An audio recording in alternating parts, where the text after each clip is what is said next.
morning, everyone. Dr. Art D'Antonio here with our first treatise on squat hip hinge. I have Candace Brown with me, and I have certified trainer Becky Samuel with me. And what we're going to do now is set up the initial look at the squat. Beck? All right.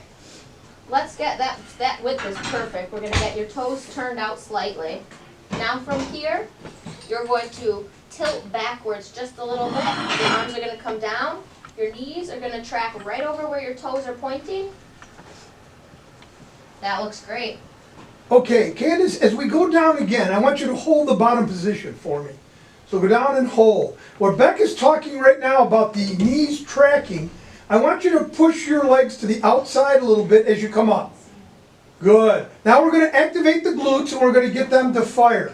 Again, control in the bottom position, little iso hold, and drive up. Now back from the side, do you see good verticality in her back and neutral spine position? I do. Beautiful. I see a nice spine position, a nice little curve. I see her a touch below parallel. Very excellent. Yep. Okay, and drive up. Okay, so what we have here is the basic squat. This is a body weight squat, and I want to caution everyone, learn to body weight squat first, okay? Before you add loads to everything. I mean, we all talk about numbers and things that we do, but they are meaningless if you can't control your body weight. So learn to control your body weight first. Beck, let's go through it one more time with Candace and take a look. And hold that bottom position. Now what do you see right there, Beck? I see her knees tracking right over her toes. I see excellent control at the bottom. I see her core braced, a nice curve in her lower spine, a lot of control. Beautiful. Come on up.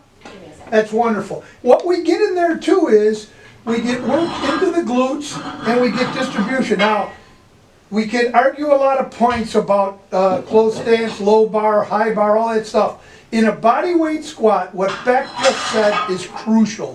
We need to be able to track those knees. We need to be able to get down and maximize your range of motion.